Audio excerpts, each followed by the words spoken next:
Assalamualaikum warahmatullahi wabarakatuh. Perkenalkan, nama saya Wahyu Firmansyah dari HKI 2C. Saya di sini membuat tugas UTS Filsafat Hukum Islam dengan syarat memejamkan mata. Untuk pembahasan yang akan saya bahas, ada dua materi. Materi pertama, hakikat hukum Islam dan sumber hukum Islam as-sunnah. Baik, saya akan memejamkan mata. Untuk pembahasan pertama, hakikat hukum Islam.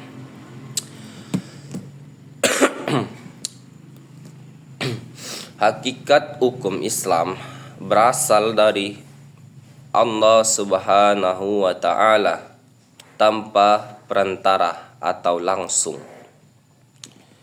bukan ciptaan manusia. Karena itu sifat sempurna dan harus dipatuhi sebagai bentuk ketaatan kepadanya. Para ulama sepakat bahwa sumber hukum syariat adalah wahyu Allah, tapi mereka berbeda pandangan soal apakah akal manusia bisa juga jadi dasar penetapan hukum. Secara umum, hukum Islam mengatur perbuatan mukallaf, yaitu orang yang telah memenuhi syarat untuk dikenai hukum, seperti beliau berakal dan mampu memahami perintah syariat. Perbuatan ini bisa menyangkut pada hak Allah, seperti ibadah, atau hak manusia, seperti hutang piutang dan perjanjian. Dalam hukum Islam, penting untuk memahami dua hal. Yang pertama, mahkum fi, perbuatan yang dikenai hukum seperti salat atau jual beli.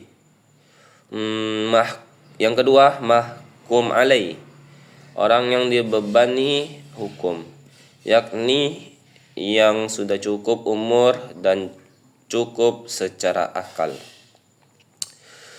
Ahliyah atau kecakapan hukum dibagi dua.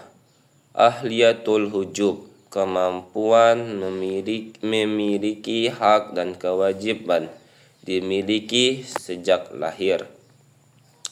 Ahliyatul ad, kemampuan bertindak hukum dimiliki setelah baligh atau berakal. Ada juga halangan-halangan yang bisa mengurangi kecakapan ini, seperti gila, tertidur, atau terpaksa.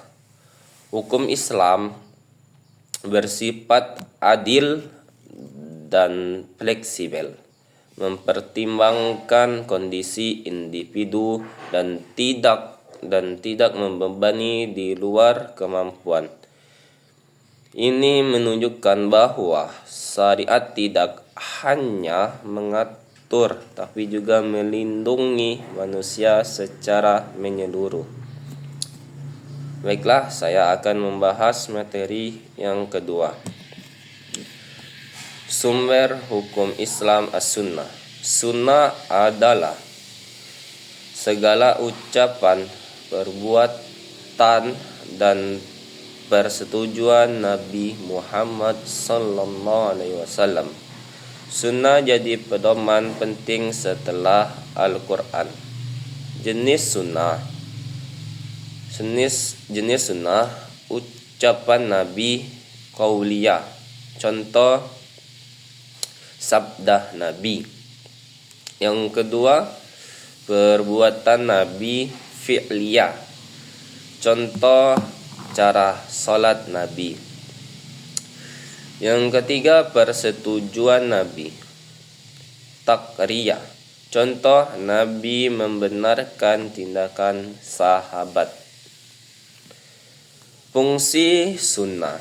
Fungsi sunnah menjelaskan isi Al-Quran seperti cara sholat, menetapkan hukum baru, misalnya larangan makan daging keledai, jinak, membatasi ayat yang umum seperti syariat minum khamar, potong tangan, pencuri, klarifikasi hadis. Mutawatir diriwayatkan banyak orang sangat kuat. Had diriwayatkan sedikit orang, masih bisa dipakai jika terpercaya. Sahih, hasan, dhaif menilai kualitas hadis dari kuat sampai lemah. Kesimpulan sunnah.